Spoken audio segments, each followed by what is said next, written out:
Good evening, class. Recording has been started. Uh, Please make your attendance in chat box. Yes. Okay.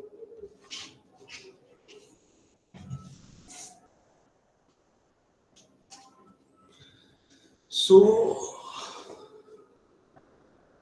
yes, आज सिर्फ 4 लोगों ने सिर्फ join किए हैं, तो आज हम अपना टॉपिक स्टार्ट करते हैं। आपने इससे पहले 2 टेस्ट आप लोगों ने दिया क्या? 2 टेस्ट बीच में आपकी हुई होगी, लेसन टेस्ट। आप लोगों ने टेस्ट दिया था क्या? Yes, okay. Deepika, Harsh, Shardul and Aditi. Yes yes, okay, yes. हाँ, तो यहाँ पे हम चलते हैं। तो यहाँ पे टोटल आपकी बुक में कितने चैप्टर्स है? There are 16 chapters. तो बुक 1 में 1 से 8 चैप्टर मीन्स आपके टर्म 1 में, एंड टर्म 2 में 9 to 16 चैप्टर। तो एक क्लास में हमने चैप्टर नंबर 9, 10 एंड 11 का डिस्कशन किया। बीच में आपका 12 एंड 13, 11, 12 और 13 का डिस्कशन हुआ होगा, और 9 to 13 इतने चैप्टर्स का आपका टेस्ट भी हो चुका है। तो हमारा 3 चैप्टर्स डिस्कशन करने के लिए बचा है। तो आज के क्लास में हम chapter number 14, chapter number 15 and chapter number 16 का डिस्कशन करेंगे। ओके, एंड इसके बाद की जो नेक्स्ट क्लास होगी, या आपको व्हाट्सएप ग्रुप में आपको इन्फॉर्म कर दिया जाएगा कि इन तीनों चैप्टर्स से कब टेस्ट शेड्यूल है। ओके, सो आपकी नेक्स्ट टेस्ट जो होगी वो चैप्टर नंबर 14, 15 एंड 16 से होगी। तो ये बात क्या आप सभी लोग समझ पाए क्या कि आपका नेक्स्ट टेस्ट कौन कौन से चैप्टर से होगा? Chapter number 14, 15 and 16। Okay, yes. तो हम सीधे चलते हैं चैप्टर नंबर 14, जो कि आपका है लाइट। सो मेरा क्वेश्चन है आपसे कि what do you understand by light? Light से आप क्या समझते हो? If you want to speak then type yes in chat box.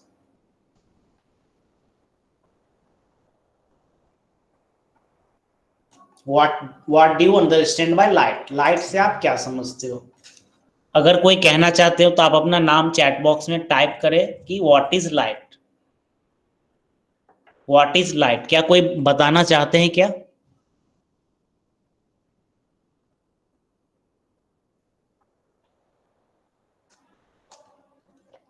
Yes, Deepika, please speak.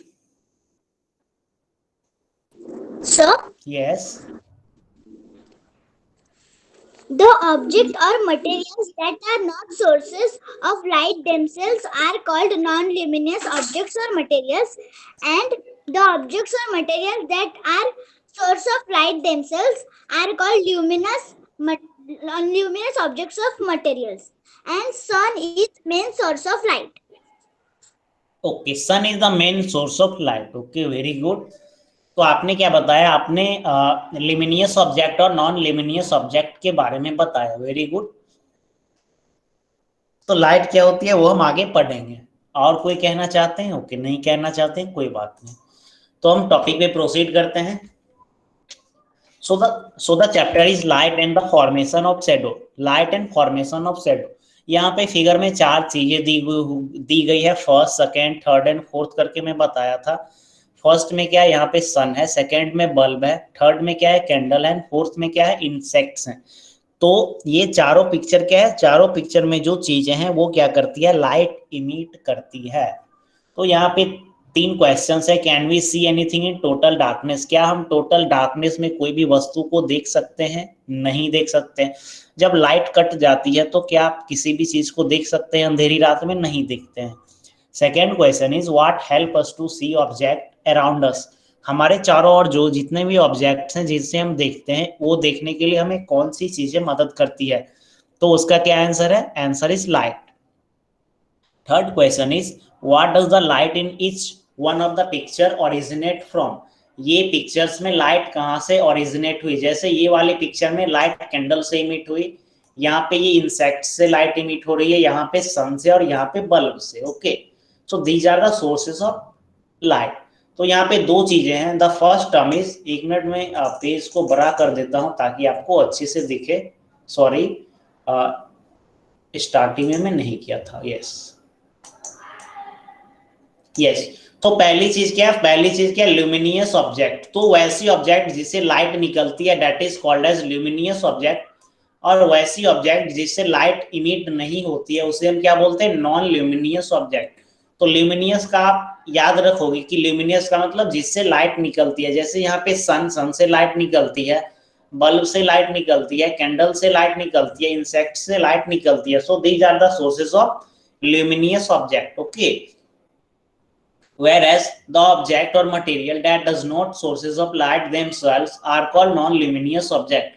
वैसी वस्तुएं जिससे लाइट इमिट नहीं होती है, जैसे हमारा चेयर पे, जैसे अभी मैं बैठा हूं तो चेयर से कोई लाइट नहीं निकलती है, टेबल है, टेबल से कोई लाइट नहीं निकलती है। So these sources are called non luminous object. Okay, तो अभी तक हम दो टर्म पढ़े, ल्यूमिनियस एंड नॉन ल्यूमिनियस। इसके बाद क्या है, आर्टिफिशियल सोर्स ऑफ लाइट। तो आर्टिफिशियल का मतलब क्या होता है, एक आर्टिफिशियल का मतलब होता है मैनमेड, जो मानव के द्वारा निर्मित किया गया है। जैसे यहाँ पे आप क्या देख रहे हो, चार चीजें देख रही हो। फर्स्ट वन इज सन, तो सन इज द सोर्स, ये क्या है, नेचुरल सोर्स है। Okay, but this is bulb, bulb क्या है, बल्ब क्या है, this is man made. Man made को मैं एम से लिखा, candle is man made, whereas insect is natural। So the man made, these two are man made, so these are called as artificial source of light, these are called as artificial source of light। तो यहां पे बताया गया कि the sun is the main source of light. Sun क्या है, main source of light है, जैसा कि दीपिका ने बताया कि sun is the main source of light. Okay, yes, Rutuja Pandit, okay, आप लेट से ज्वाइन किए, okay, no problem, it's okay. हाँ, तो हम क्या पढ़े, अभी तक हमने पढ़ा luminous, non luminous and artificial. अब हम पढ़ेंगे प्रोपेगेशन ऑफ लाइट। प्रोपेगेशन का मतलब क्या होता है, एक ट्रेवल का मतलब कि आप यहाँ पे हैं और एक पार्टिकुलर डायरेक्शन में जा रहे हैं। ओके, बट प्रोपेगेशन का मतलब क्या होता है, कोई भी यहाँ पे कोई भी वस्तु है ये, और ये चारों डायरेक्शन में ये जा रही है, this is called as propagation.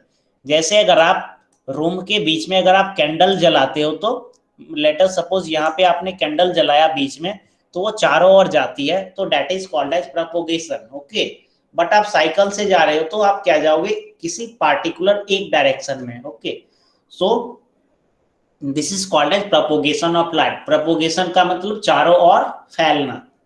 तो ये प्रोपेगेशन ऑफ लाइट ये कैसी होती है, ये हम देखते हैं। तो सबसे पहले आप क्या करोगे, यहाँ पे आपको एक्सपेरिमेंट बताया गया है। एक्सपेरिमेंट में कुछ ऐसा ये है कि यहाँ पे 3 कार्डबोर्ड लेने हैं, this is first, this is second, this is third, and ये this is a candle. Candle को मैं सी से यहाँ पे डिनोट किया।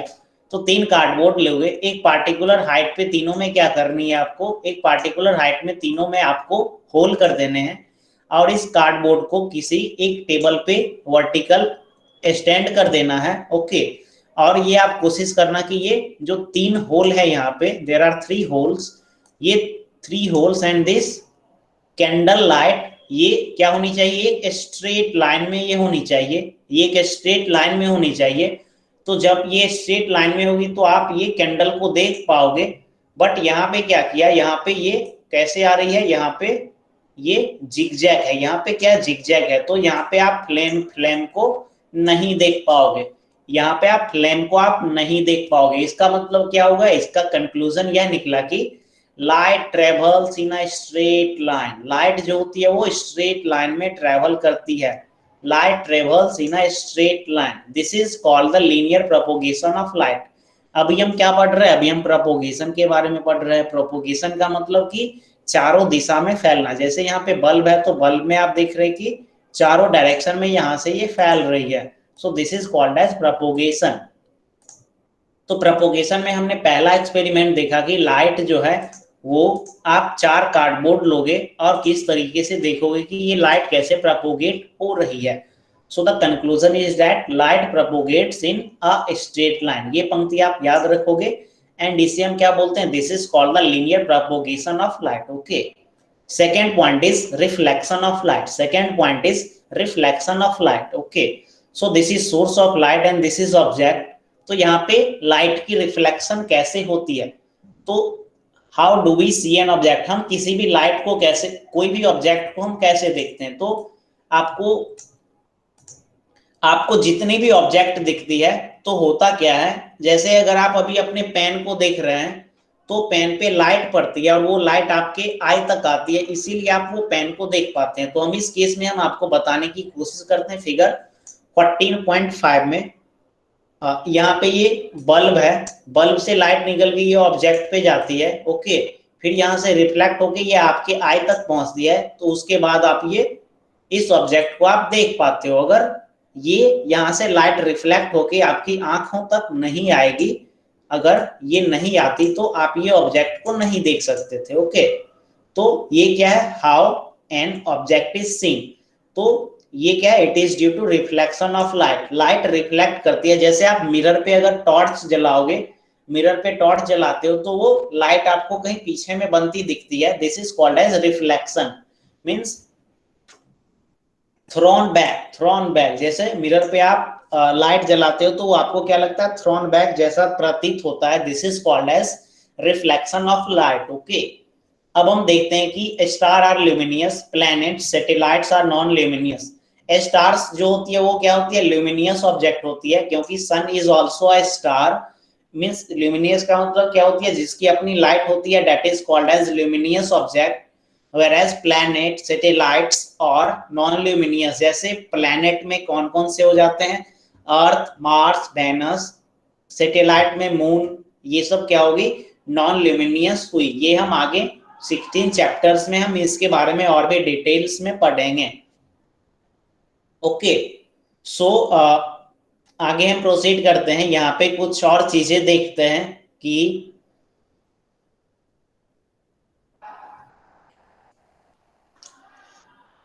अब हम देखेंगे यहाँ पे image in a plane mirror, plane mirror में इमेज कैसे बनती है, ओके। प्लेन मिरर में इमेज कैसे बनती है, तो यहाँ पे 3 केस है प्लेन मिरर में इमेज बनने की। जब आप सबसे पहला आप क्या देखोगे, मैं यहाँ पे दिखाता हूं आपको, देखना भी। यहाँ पे इस आदमी का ये वाला हाथ, ये वाला हैंड कहाँ पे, ये लेफ्ट साइड में दिख रहा है, बट मिरर में आप ये वाला हैंड कहाँ पे दिख रहे हो, राइट साइड में, ओके। ये पहला क्या है, ऑब्जर्वेशन है।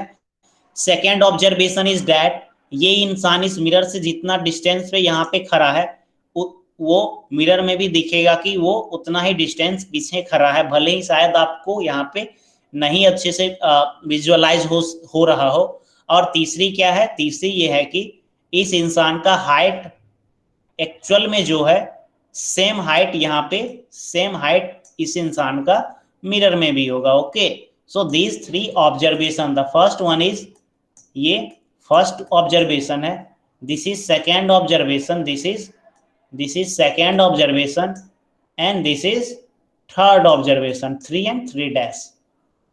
मीन्स पहली ऑब्जर्वेशन क्या है कि राइट मीन्स लेफ्ट क्या हो जा रही है, राइट हो जा रही है, और ये राइट वाली क्या हो जाएगी, लेफ्ट हो जाएगी। Means the left and right side of the original object appears to be exchanged in the mirror image. Second point is the image is as far behind the mirror as the object is in front of it. Means object जितनी दूर पे होगी उतनी ही दूर पे क्या बनेगी, image बनेगी। The third point is the size of the image is the same as that of the object. Image object की जितनी साइज होगी उतनी ही साइज क्या होगी, इमेज की भी होगी। ये 3 पॉइंट्स आपको याद रखने, मैं आपको एमसीक्यू में ये क्वेश्चन आपसे पूछ सकता हूं कि ऐसे ही 3 सेंटेंस दिए हुए, मैं एक और सेंटेंस ऐड कर दूंगा और बोलूंगा कि select the incorrect statement, okay. तो ये 3 ऑब्जर्वेशंस आपको यहाँ पे याद रखने हैं। अब हम आगे चलते हैं। अब pin hole camera, pin hole camera क्या होती है। अगर आपको कोई भी बीच में क्वेश्चन हो, कुछ आप पूछना चाहते हैं, तो आप चैट बॉक्स में क्या करना, चैट बॉक्स में आप कमेंट करना, आप अपना नाम लिखना, ओके। मैं बीच बीच में आपका चैट बॉक्स देखते रहता हूं और आप अपना क्वेश्चन पूछ लेना, okay. Otherwise also you can raise hand, raise hand का भी फीचर्स हमारे गूगल मीट में अब आती है, तो आप हैंड रेज भी कर सकते हो। तो अब हम चलते हैं टॉपिक पे। यहाँ पे हम बना रहे हैं pin hole camera. Pin hole camera क्या होती है, एक आप यहाँ पे सिलेंड्रिकल ये डब्बा जैसा ले लो, एक सिलेंड्रिकल डब्बा जैसा ले लो, ओके। और इसके बाहरी वाले पार्ट में एक आपने क्या किया, पेपर लगा दिया, एक पेपर लगा दिया और एक छोटा सा पिन से यहाँ पे होल कर दिया। So this is called as pin hole camera, this is called as pin hole camera.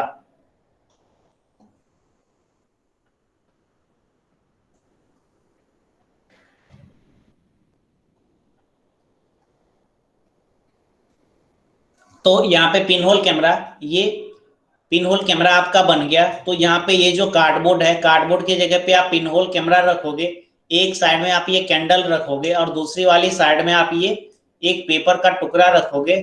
तो पेपर का टुकड़ा रखोगे तो ये कैंडल क्या होगा, आपको कैंडल का इमेज इन्वर्टेड आपको दिखेगा, ओके। तो यहाँ पे ये इसीलिए होती है, मीन्स ये इमेज इन्वर्टेड होती है, ये हमारा प्रॉपर्टीज है।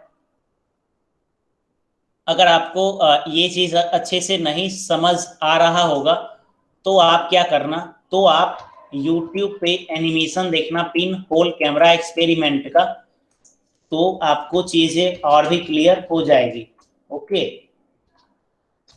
इसके बाद हम पढ़ेंगे तीन चीजें, इसके बाद हम पढ़ेंगे तीन चीजें। यहाँ पे आप फिगर 14.9 में देख रहे होगे, 14.9 में फिगर में आप देख रहे होगे कि यहाँ पे तीन डोर हैं। पहली वाली डोर में क्या है, पहली वाली डोर में क्या है कि हाँ, पहली वाली डोर में यहाँ पे क्या है कि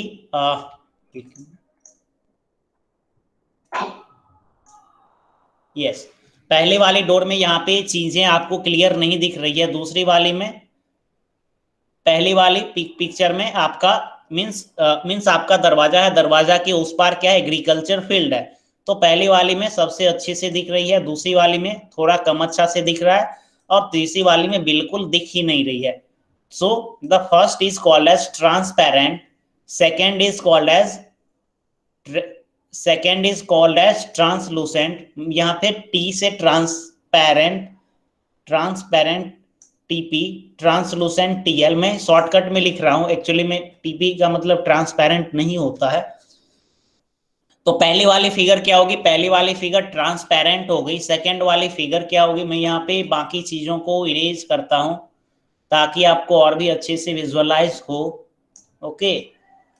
और तीसरी वाली फिगर क्या होती है, ओपेक होती है।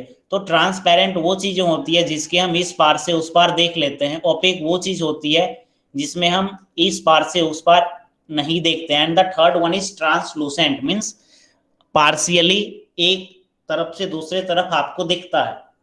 इसके बाद फॉर्मेशन ऑफ शैडो, शैडो कैसे बनती है, यहाँ पे आप टॉर्च लगा दिए तो यहाँ पे ये इनका यहाँ पे शैडो बना।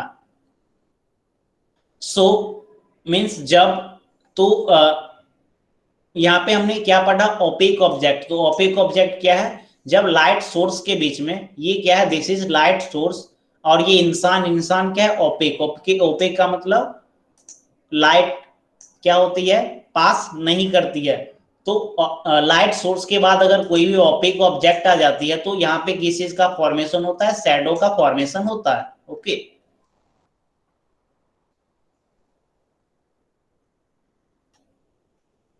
तो यहाँ पे शैडो के बारे में कुछ बताया गया है। The shadow of N object is formed only when light does not passes through the object. Shadow तभी बनती है जब लाइट ऑब्जेक्ट से पास नहीं करती है। The kind of shadow it forms depend upon the relative distance between the source of light, the object and the surface और the screen on which the shadow is formed. Means ये shadow कब बनती है, जब light और ये यहाँ से लाइट निकलती है, लाइट के बाद यहाँ पे कोई ओपेक ऑब्जेक्ट आ गई, मीन्स यहाँ पे इंसान खड़ा है। तो आप और हम जानते हैं कि मीन्स लाइट जैसे शीशा में लाइट इस पार से उस पार चला जाता है, ग्लास में, ग्लास विंडो में, उस तरह से इंसान अगर खड़ा हो जाएगी तो लाइट इस पार से उस पार नहीं जाएगा। Means human being is an opaque object, okay. तो वहां पे किस चीज का फॉर्मेशन होगा, यहाँ पे शैडो का फॉर्मेशन होगा। तो मैं आपको क्लास में बताया था कि ये यहाँ पे पास है तो किस तरह का शैडो बन रहा है, ये यहाँ पे ऊपर से कर रहा है तो किस तरह का शैडो बन रहा है। ओके, तो ये सब चीजें हम पढ़े थे। तो यहाँ पे एक एक्सपेरिमेंट है कि ये न्यूटन डिस्क के बारे में बताया गया। ये जो सनलाइट जो आप देखते हैं, सनलाइट जो होती है 7 कलर से मिलके बनी होती है, उसे हम क्या बोलते हैं, विब जियोर, VIBGYOR। V stand for violet, I stand for indigo, B stand for blue, G stand for green, Y stand for yellow, O stand for orange and R stand for red. Okay, तो ये वाली चक्की का मैंने आपको animated video दिखाया था class के दौरान। ओके, तो ये मीन्स क्या करोगे, इस तरह का आप ले लोगे और इसमें 7 डिफरेंट कलर दैट इज विब जियोर यहाँ पे आप डाल के इसे क्या करना है, आपको रोटेट करना है। रोटेट करने के बाद आपको ये एकदम व्हाइट कलर का दिखेगा। अभी ये कलरफुल दिख रहा है, मीन्स यहाँ पे डिफरेंट डिफरेंट कलर्स हैं, there are 7 colours in it. So आप if you rotate this one then it will visible as white, it will visible at white. इसका मतलब यह हुआ कि जो लाइट है, light constitute of 7 different colour. Okay, so this is the conclusion. So इसी के साथ हमारा ये वाली टॉपिक क्या होती है, एंड होती है। और इसी के साथ हम चलते हैं next topic that is fun with magnet. Okay, fun with magnet.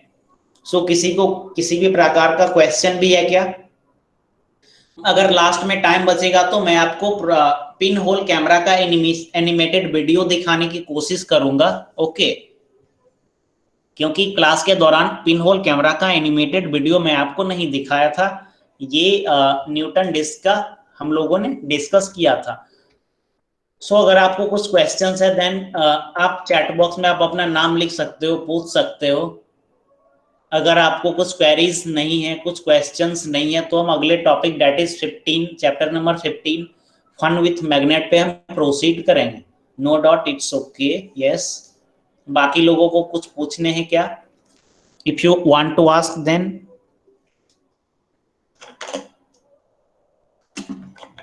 Okay, no doubt, it's okay. तो अब हम चलते हैं chapter number 15 fun with magnet.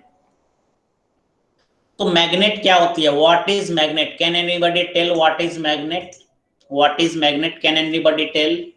Yes Deepika, please speak. What do you mean by magnet? Sir, यस, the material to which objects made from iron, nickel, cobalt, etc. get attracted is called a magnet. This Very good. property of material is called magnetism. Yes yes, very good. Magnet हम उसे कहते हैं कि वैसे object जिससे iron, nickel और cobalt, ये इससे बनी हुई चीजें अट्रैक्ट होती है, उसे हम क्या बोलते हैं? मैग्नेट बोलते हैं। और इस प्रॉपर्टी को मींस अट्रैक्ट करने की प्रॉपर्टी को हम क्या बोलते हैं? मैग्नेटिज्म। इसे हम क्या बोलते हैं? मैग्नेटिज्म। मैग्नेट आप घर में देखे होंगे कि फ्रीज में यहाँ पे मैग्नेट लगी रहती है, आप टच करते हो तो ये आपका फ्रीज का डोर क्या हो जाती है? शट हो जाती है। This is due to the magnet. यहाँ पे मैग्नेट का क्या होती है? मैग्नेट का यहाँ पे यूज है। अब हम यहाँ पे दो चीज पढ़ेंगे।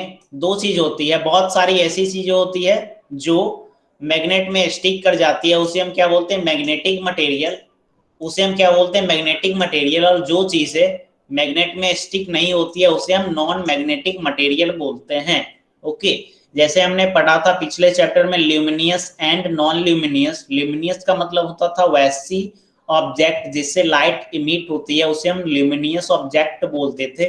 व्हेयरएज वैसी ऑब्जेक्ट जिससे लाइट इमिट नहीं होती थी उसे हम नॉन ल्यूमिनियस ऑब्जेक्ट बोलते थे। इसी तरह यहाँ पे magnetic material and non magnetic material है। मैग्नेटिक मटेरियल का कहने का तात्पर्य यह है कि वैसी वस्तुएं, वैसी ऑब्जेक्ट जिससे क्या होती है, जो मैग्नेट में जाकर के स्टिक हो जाती है, that is called as magnetic material.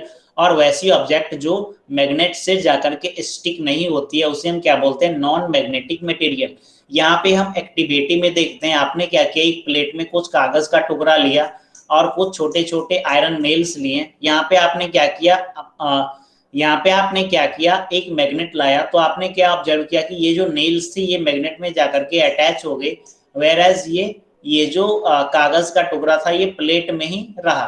तो since the iron nail is the magnetic material, that's why it get attracted toward the magnet, whereas the paper is non magnetic material, that's why ये paper magnet से attract नहीं करे।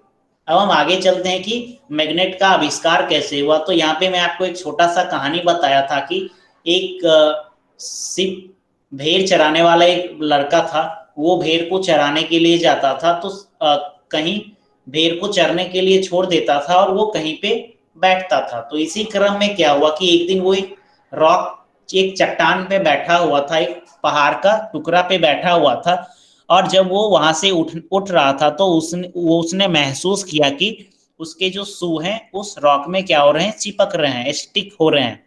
Okay, तो वो हटाता था और बार बार उसे बार बार वहां पे डालता था, तो उसे ऐसा महसूस हुआ कि इस रॉक में कुछ ऐसी चीज है जो हम मेरी शूज को क्या कर रही है, अट्रैक्ट कर रही है।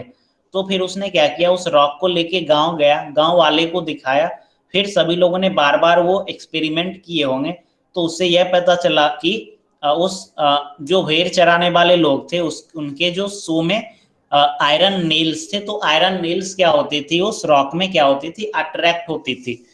तो ये क्या है, ऐसा कहा जाता है कि ये मीन्स ये कहानी मैग्नीशिया का है, इसीलिए ये कहानी क्या है, मैग्नीशिया का है। सो ये इसका नाम क्या पड़ा, मैग्नेट। ओके, तो यहाँ पे मैं आपको एक और कहानी बताया था कि हाँ, ये जो फिगर 15.6 देख रहे हो, ये क्या है, एक मैग्नेट को अगर आप टांग हैंग कर दोगे फ्रीली तो it will align in north and south direction. एक मैग्नेट को अगर आप हैंग कर दो जैसा कि फिगर में दिखाया गया है, तो एक साइड उसका नॉर्थ डायरेक्शन में होगा और एक साइड क्या होगी, उसकी साउथ डायरेक्शन में होगी। तो पहले जमाने में जो राजा महाराजे लोग होते थे वो ट्रैवल पे चलते थे, युद्ध में जाते थे, या कोई नाविक समुद्री यात्रा में जाते थे, तो उनके पास गूगल मैप नहीं हुआ करता था, उनके पास स्मार्टफोन नहीं हुआ करते थे। ओके, तो वो कैसे, या मैग्नेटिक कंपास भी नहीं हुआ करते थे, तो वो कैसे डायरेक्शन का पता लगाते थे। तो पहला तो हम अभी पढ़ेंगे कि एक मैग्नेट को वो फ्रीली हैंग कर देते थे और वो मैग्नेट क्या होती थी, अपने आप वो नॉर्थ एंड साउथ डायरेक्शन में अलाइन हो जाते थे, जिससे उन्हें पता चलता था कि कौन से किधर कौन सा डायरेक्शन है। ओके, सो मैग्नेट की पहली प्रॉपर्टी है कि magnet always settles in north south direction. The second property is the magnetic force is concentrated at two ends और पोल्स ऑफ अ मैग्नेट। अगर आप मैग्नेट में क्या करोगे, कुछ चिपकाओगे तो वो चीजें कहाँ पे, दोनों एक्सट्रीम एंड पे जाकर के चिपकेगी, मींस इस एंड पे और ये वाले एंड पे। Okay, so the magnetic force is concentrated at two ends और पोल्स ऑफ अ मैग्नेट। अब हम थर्ड पॉइंट पे चलते हैं। अगर मैग्नेट को अगर आप, मैग्नेट में हमेशा क्या होती है, नॉर्थ पोल होती है और साउथ पोल होती है, बट आपने क्या किया, इस मैग्नेट को टू पार्ट में डिवाइड कर दिया। तो एक पार्ट क्या बना, ये बना, और दूसरा पार्ट ये वाला बना। ओके, तो जो नया दोनों पार्ट है उसमें भी क्या होगी, north and south pole divide हो जाएगी, और इसी तरह ये वाले को भी अगर आप डिवाइड करते जाओगे तो यहाँ पे भी similarly north and south pole बन जाएगा। So if a magnet is divided into two parts, two independent magnets are formed. It means that the two poles of a magnet can't be separated from each other. मतलब आप दो poles को एक magnet से separate नहीं कर सकते। Means एक कोई अगर मैग्नेट है तो ये यहाँ पे फिक्स है कि एक पोल क्या होगा, नॉर्थ होगा, और एक पोल क्या होगा, साउथ होगा। ओके, तो this is the third property of a magnet. अब हम चलते हैं fourth property of a magnet पे। तो a magnetic material acquires magnetism when placed near a magnet. अगर आप किसी मैग्नेट को मैग्नेट के पास रखोगे तो वहां पे उसमें क्या आ जाती है, मैग्नेटिज्म की प्रॉपर्टी आ जाती है। This magnetism is called induce magnetism. इसे हम क्या बोलते हैं, इंड्यूस। इंड्यूस का मतलब दूसरे से लिया गया प्रॉपर्टी मैग्नेटिक का, induce magnetism. The fifth property is there is repulsion between like poles and attraction between the opposite poles. तो मैग्नेट में आपको मालूम होने चाहिए कि there are two poles in the magnet there are two poles in the magnet, north pole and south pole. Okay, there are two poles in the magnet, north pole and south pole. Okay, एक minute, हाँ, yes, so there are two poles in a magnet. यहाँ पे क्या है, north pole and north pole. So यहाँ पे north and north एक साथ आ रही है तो दोनों क्या होगी, दूर भागेगी. अगर आप मैग्नेट के, अगर आप घर पे ट्राई किए होगे दो मैग्नेट को पास लाने का, तो कभी कभी आप ऐसा देखते होगे कि दोनों मैग्नेट आपस में आकर के चिपक जाती है, लेकिन कभी कभी ऐसा देखते हो कि मैग्नेट वो एक दूसरे से दूर भागती है. तो ये इसलिए होता है कि जैसे यहाँ पे सेम पोल है, यहाँ पे भी नॉर्थ एंड नॉर्थ है, तो यहाँ पे क्या होगा, यहाँ पे रिपल्सन होगा, यहाँ पे क्या होगा, रिपल्सन होगा. बट यहाँ पे दिस इज, एक नॉर्थ है और एक साउथ है, तो यहाँ पे क्या होगा, यहाँ पे अट्रैक्शन होगा, यहाँ पे क्या होगा, अट्रैक्शन होगा, यहाँ पे क्या होगा, अट्रैक्शन होगा. सो this is the property number 5. There is repulsion between like poles of a magnet while there is attraction between the opposite poles. अब हम इलेक्ट्रोमैग्नेट के बारे में पढ़ेंगे. इलेक्ट्रोमैग्नेट वो होती है, जैसे अगर हमें बहुत बड़ी मैग्नेट की जरूरत है तो हम बहुत बड़ी मैग्नेट हम मीन्स एक जगह से दूसरी जगह पे ले जाना काफी कठिनाई भरा चुनौती है. तो इसके लिए क्या कॉन्सेप्ट आया इलेक्ट्रोमैग्नेटिज्म का. मीन्स ये क्या है, एक आयरन नेल है, इस पे यहाँ पे वायर लपेटा हुआ है, बाउंड किया गया है, और यहाँ पे जब करंट फ्लो होती है तो इसमें क्या आ जाती है, मैग्नेटिक का प्रॉपर्टी आती है, और इसे हम क्या बोलते हैं, इसे हम बोलते हैं इलेक्ट्रोमैग्नेट. मींस इलेक्ट्रिसिटी के द्वारा जो मैग्नेटिज्म की प्रॉपर्टी आई उसे हम क्या बोलते हैं, इलेक्ट्रोमैग्नेट. ये चीज आप क्लास 12th में और भी काफी डिटेल्स में पढ़ोगे, और प्रोबेबली उससे पहले क्लास 9th में भी पढ़ोगे कि व्हाट इज इलेक्ट्रोमैग्नेटिज्म. तो यहाँ पे जैसे ये मैं जेसीबी का बार बार आपको एग्जांपल दिया था. ये जेसीबी क्या करती है, आयरन की जो आयरन का यहाँ पे नीचे में ढेर सारा देख रहे हैं, इससे ये हटाने का काम करती है. तो अगर कोई इंसान अगर हटाने का कोशिश करे तो वो जख्मी हो सकता है, because it is very difficult task. तो यहाँ पे क्या होती है, यहाँ मैग्नेट का यूज किया जाता है. तो अगर मैग्नेट लाता तो यहाँ पे मैग्नेट अगर लाता तो बहुत बड़ा मैग्नेट यहाँ पे लगता, तो इसके लिए यहाँ पे इलेक्ट्रोमैग्नेट जनरेट होती है. मींस जब काम होता है तो इलेक्ट्रिसिटी यहाँ पे सप्लाई किया जाता है. सॉरी, हाँ, ये इलेक्ट्रोमैग्नेट वहां पे रहती है, काम होती है तो इलेक्ट्रिसिटी सप्लाई किया गया, और ये में मैग्नेटिक प्रॉपर्टी आ गई, जिसकी वजह से ये स्क्रैप जो है इसमें जाकर के अटैच हो जाएगी. फिर जहाँ पे इसे डंप करना है, जहाँ पे इसे डालना है, वहां पे क्या करेगी, मैग्नेटिक प्रॉपर्टी को लूज कर देगी, कम कर देगी, और वो जो यहाँ पे नीचे में आयरन का सामान देख रहे हैं, गार्बेज देख रहे हैं, वो अपने आप नीचे गिर जाएगी. तो इलेक्ट्रोमैग्नेट का यहाँ पे कुछ यहाँ पे आपको एप्लीकेशंस दिए गए हैं. ये एटीएम कार्ड स्वैपिंग है, ये मोबाइल फोन है, ये एमआरआई है, मैग्नेटिक रेजोनेंस इमेजिंग, हॉस्पिटल में ये चीज होती है. या आप क्रिकेट देखते होंगे तो आप न्यूज में सुनते होंगे कि कोई प्लेयर चोटिल हो गया तो उसका क्या किया गया, एमआरआई किया गया. Okay, so this is a medical test, MRI. ये मोबाइल फोन है, मोबाइल फोन में मैग्नेट इलेक्ट्रोमैग्नेट का यूज होता है. दिस इज एटीएम का, मींस यहाँ पे एटीएम स्वैप मशीन, यहाँ पे भी इलेक्ट्रोमैग्नेट का यूज होता है. This is PCB board, and this is, ये क्या है, बेल. यहाँ पे भी इलेक्ट्रोमैग्नेट का कॉन्सेप्ट आती है. यहाँ पे आप फिगर में देख रहे हैं कि एक वायर लपेटा हुआ है, यहाँ से ये क्या है, इलेक्ट्रोमैग्नेटिज्म यहाँ पे जनरेट होती है. तो ये this is maglev train. Maglev train क्या होती है, चूंकि अभी हम जो कन्वेंशनल ट्रेन देखते हैं, जिस ट्रेन पे हम और आप चढ़ते हैं,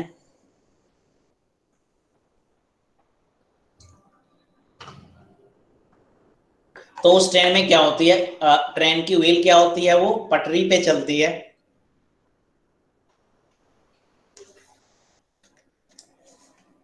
ओके, अदिति एंड ऋतुजा, आप लोग मैग्नेटिज्म के बारे में बोलना चाहते थे, बट मैं आपका चैट उस समय नहीं देख पाया. No problem.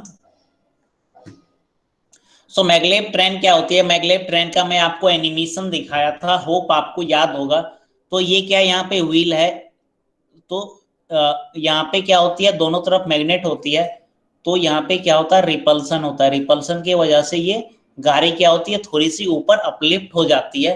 ओके, जिससे यहाँ पे फ्रिक्शन बहुत कम होता है. आप मैगलेव ट्रेन के बारे में गूगल पे सर्च करना, मैगलेब ट्रेन आप गूगल पे सर्च करना, यहाँ पे आपको बुक में भी बोला गया कि आप यूट्यूब पे मैगलेब ट्रेन सर्च करके देखना कि क्या और कैसे होता है। यहाँ पे लेफ्ट साइड में माइकल फराडे का के बारे में दिया गया। माइकल फराडे एक बहुत बड़े साइंटिस्ट थे और एक he was a source of inspiration. अगर आपको कभी मौका मिले तो माइकल फराडे का मीन्स उनका कैसा जीवन बीता वो आप पढ़ना। ओके, सो माइकल फराडे एक पुअर फैमिली में बॉर्न किए और वो जब वो यंग थे, चूंकि बहुत ही पुअर फैमिली बैकग्राउंड से थे, तो जाहिर सी बात है कि वो उन्हें कुछ काम करना पड़ेगा रोजी रोटी के लिए, फैमिली के लिए।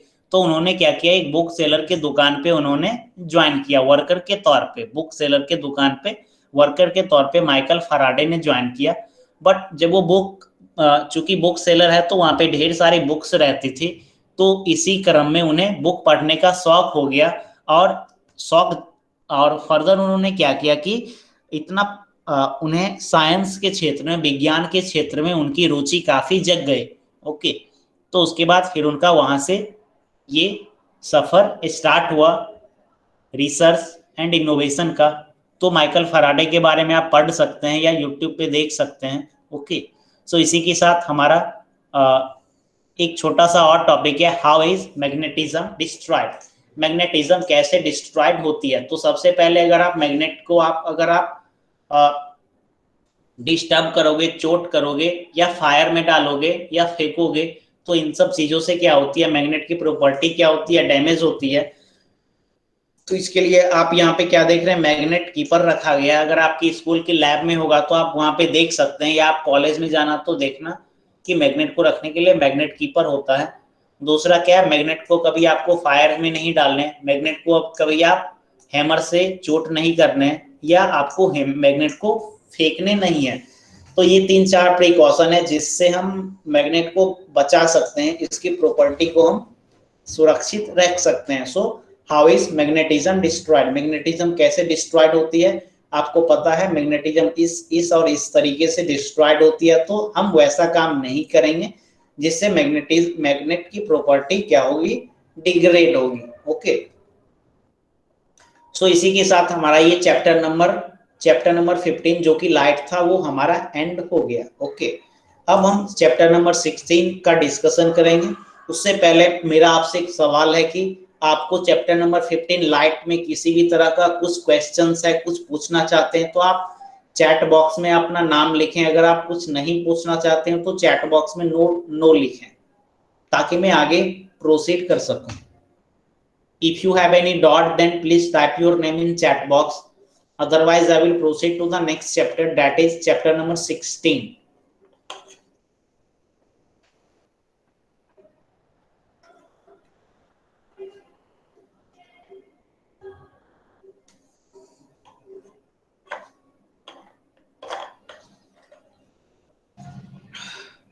ओके, मेरे ख्याल से कोई कुछ फिलहाल पूछना नहीं चाहते हैं। तो चूंकि हम लोगों ने काफी डिटेल्स में ये सब चैप्टर्स पहले पढ़े हैं, अभी का हमारा क्लास क्या है, रिवीजन का क्लास है। तो बस हम रिवीजन के तौर पे हम ये क्लास ले रहे हैं ताकि आपको सभी जो मेन चीजें हैं वो आपको रिवाइज हो जाए। तो अभी हम चैप्टर नंबर 16 द यूनिवर्स देखेंगे। अगर लास्ट में हमें कुछ वक्त मिलेगा तो मैं आपको पिन होल कैमरा का एनिमेटेड वीडियो दिखाऊंगा। सो अब हम स्टार्ट करते हैं द यूनिवर्स से। तो ये हमारा 16.2 में द मिल्की वे, ये हमारी आकाश गंगा है। जब आप गर्मी के टाइम में, समर के टाइम में अपने रूफ पे सोते होगे तो आपको कुछ इस तरह का आकृति दिखता होगा। Okay, so this is our Milky Way. यहाँ पे location of the sun, location of the sun यहाँ पे कुछ यहाँ पे दिखाया गया है। ये हमारा क्या है, सन का यहाँ पे ये लोकेशन है। तो दिस इज, ये हमारी आकाश गंगा है। आकाश गंगा में यहाँ पे आपको सन बहुत ही छोटा दिख रहा है। ओके, तो आप सोच सकते हैं कि हमारी पृथ्वी कितनी छोटी होगी, हमारी चंद्रमा कितनी छोटी होगी। ओके, इसके बाद ये क्या है, द एंड्रोमेडा गैलेक्सी। ये सब चीजें हम लोगों ने क्या हाँ, ये सब चीजें हम लोगों ने एस्ट्रोनॉमी की क्लास में काफी डिटेल्स में पढ़े हैं। तो ये क्या, second figure 16.3 is the Andromeda galaxy. So ये क्या है, ये मिल्की वे की सबसे क्लोजेस्ट जो गैलेक्सी है उसे हम क्या बोलते हैं, एंड्रोमेटा गैलेक्सी। ये आप याद रखना, मैं आपसे एमसीक्यू में पूछ दूंगा कि the galaxy that is closest to our Milky Way is called dash. 4 options रहेंगे, आपको फिलअप करने होंगे। तो the answer is Andromeda galaxy. Okay,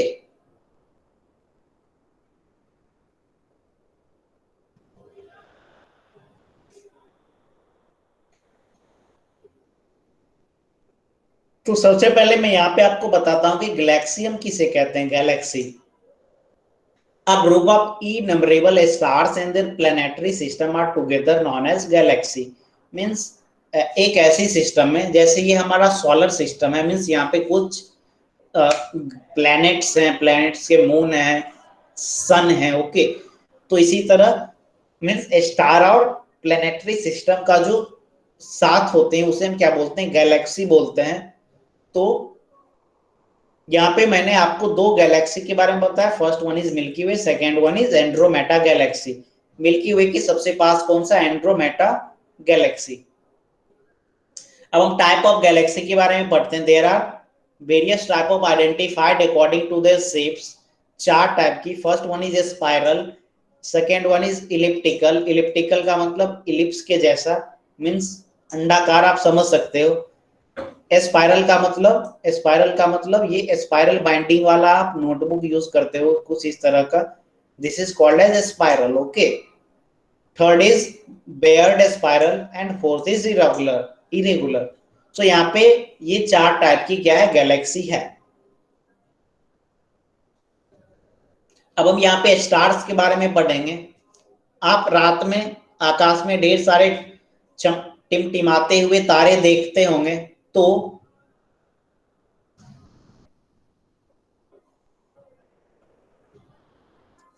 हाँ, आप रात के आसमान में ढेर सारे टिमटिमाते तारे देखते होंगे। तो यहाँ पे बताया गया कि the birth place of stars are the huge nebulae made of the dust particle and gases. Generally the surface temperature of the star ranges from 3500 degree Celsius to 50,000 degree Celsius. जो तारे होते हैं, स्टार्स होते हैं, उसकी surface temperature 3500 degree Celsius से 50,000 degree Celsius तक होती है, जो कि काफी गर्म है।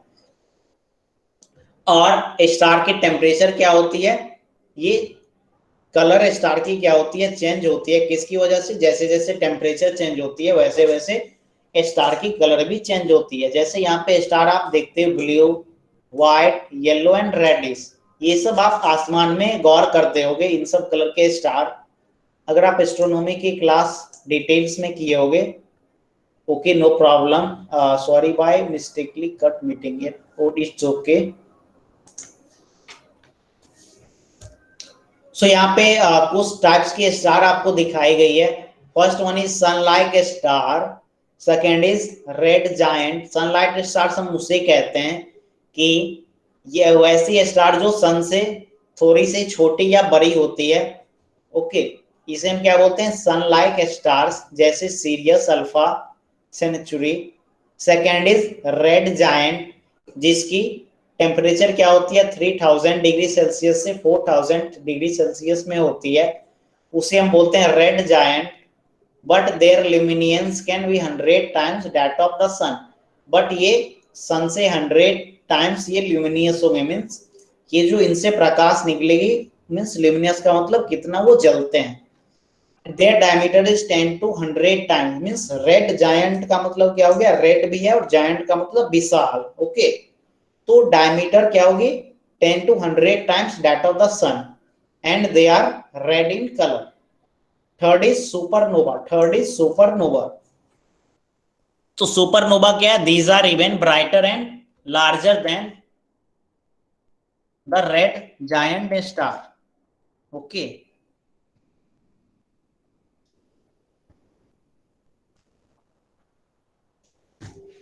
Supernova, these are even brighter and larger than the red giant star. Means red giant से भी बड़ी होती है सुपरनोवा। उसके बाद बाइनरी और twin star, more than half of the star in the sky are binary star. Means यहाँ पे यह बताया जा रहा है कि मीन्स जितनी भी स्टार्स है उसकी मीन्स आधे से ज्यादा स्टार्स क्या है, बाइनरी स्टार्स हैं। तो they consist of two star that revolve around each other. Means binary stars में क्या होती है, दो स्टार होती है जो एक दूसरे के चारों ओर क्या होती है, रिवॉल्व करती है। At times 3 or 4 stars that revolve around each other have also been located. And इसके बाद क्या है, variable star, the luminescence and shape of these stars is not suitable, they are constantly contracting and expanding। जैसा कि यहाँ से यहाँ आपको नाम से प्रतीत हो रहा है कि वेरिएबल स्टार, वेरिएबल का मतलब मीन्स वो एक जैसा सेम नहीं है, तो यहाँ पे वो क्या होती है, कॉन्ट्रैक्ट भी होती है और एक्सपेंड होती है, सिकुड़ती है और फिर फैलती है।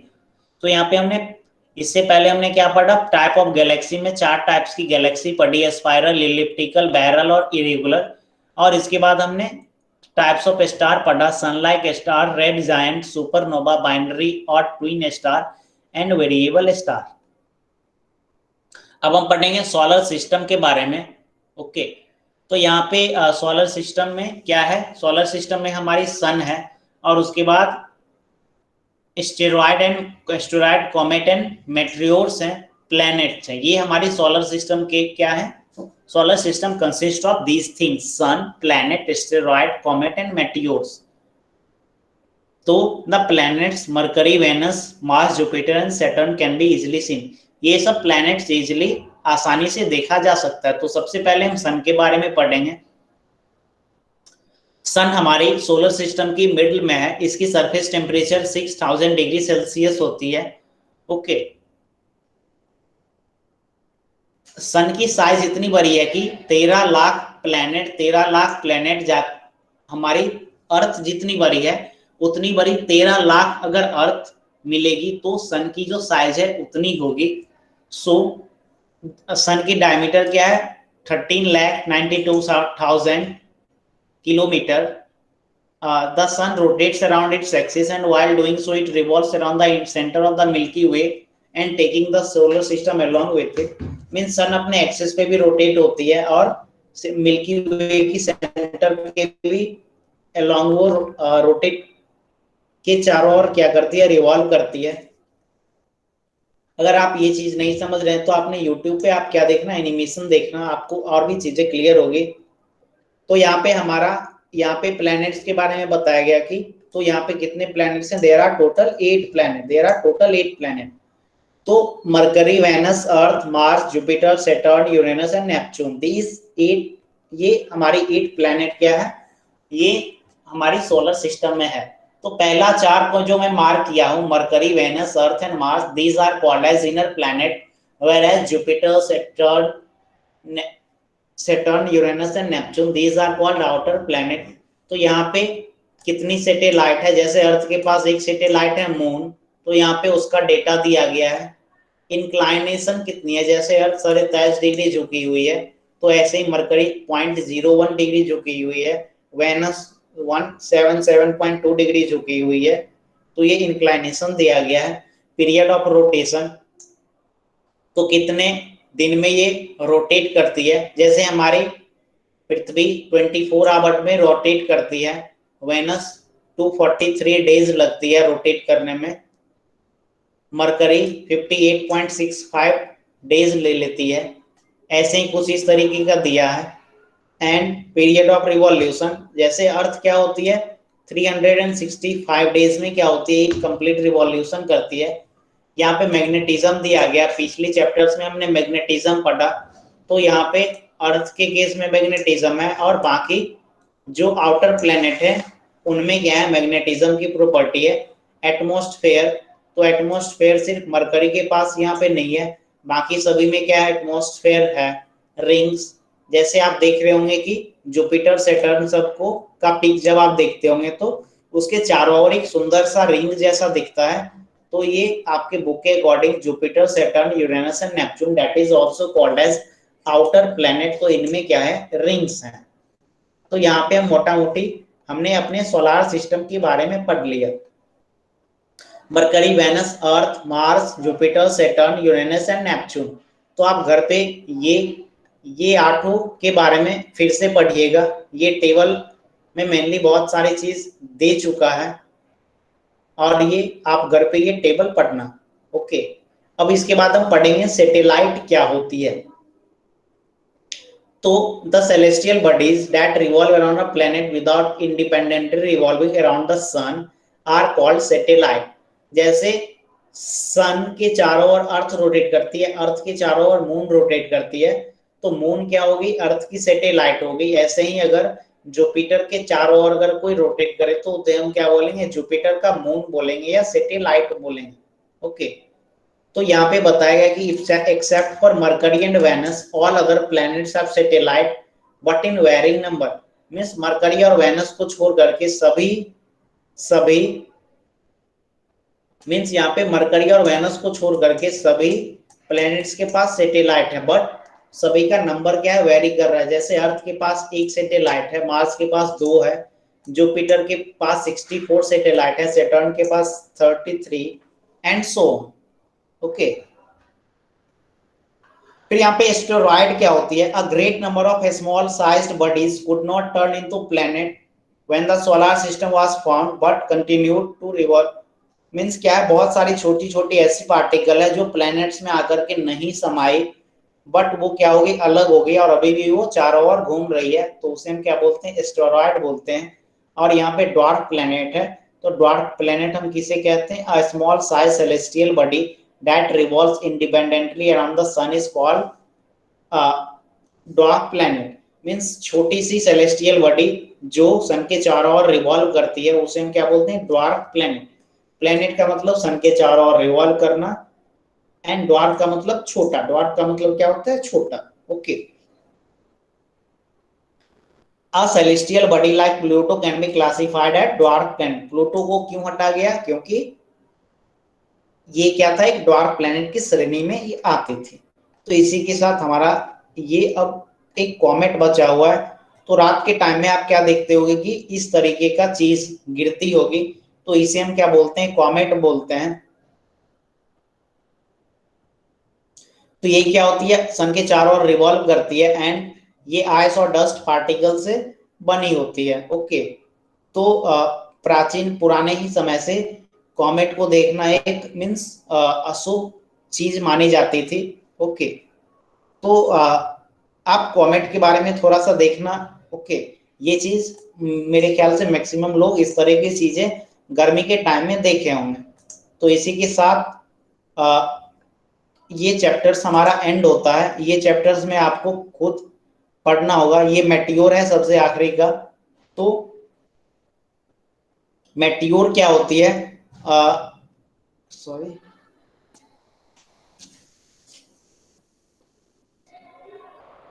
हाँ, जैसे हम रात के समय में वी सी या फॉलिंग स्टार, हम फॉलिंग स्टार देखते हैं अक्सर, तो इसे हम क्या बोलते हैं, इसे हम बोलते हैं मेटियोर फॉल। तो यहाँ पे लोनार लेकिन महाराष्ट्र, ये यहाँ पे जो आप देख रहे हैं ये this is due to the meteor fall. इसके इम्पैक्ट के वजह से ये चीजें हुई। तो इसी के साथ हमारा चैप्टर नंबर 16 एंड होता है। मैं चैप्टर नंबर 16 में लाइन बाय लाइन आपको एक्सप्लेन नहीं कराया, क्योंकि आप सर के एस्ट्रोनॉमी के सेशंस में आप इससे ज्यादा डिटेल्स में मेरे ख्याल से पढ़े होंगे, और due to limitation of time की वजह से भी मैं आपको नहीं बताया। तो मैं अभी अपना प्रेजेंटेशन स्टॉप कर मैं आपको दिखाता हूँ pin hole camera. Pin hole camera के बारे में मैं आपको दिखाता हूँ। ओके, मैं फिर से स्क्रीन प्रेजेंट कर रहा हूँ।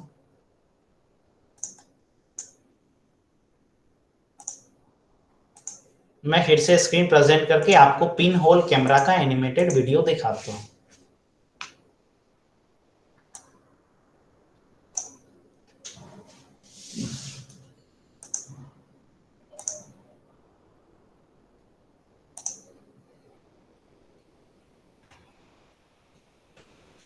Hey, my name is Evan Ostby. I've been working at Pixar since we were just half a dozen people working on experimental short. We don't see a clear image. The problem is any point on our image plane is getting hit by, we call this small hole here on the image plane.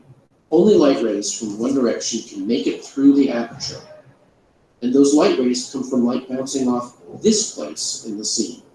So the aperture is filtering out any light rays that don't come from the right direction. This simple camera design is known as a pinhole camera. If we replace the back wall of the room with a great big sheet of photographic film,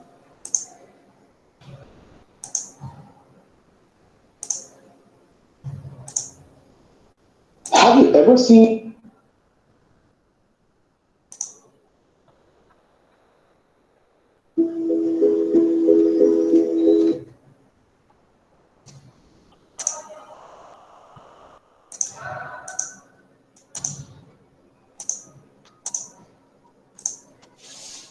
sorry, मैं आपको फिर से दिखाता हूं।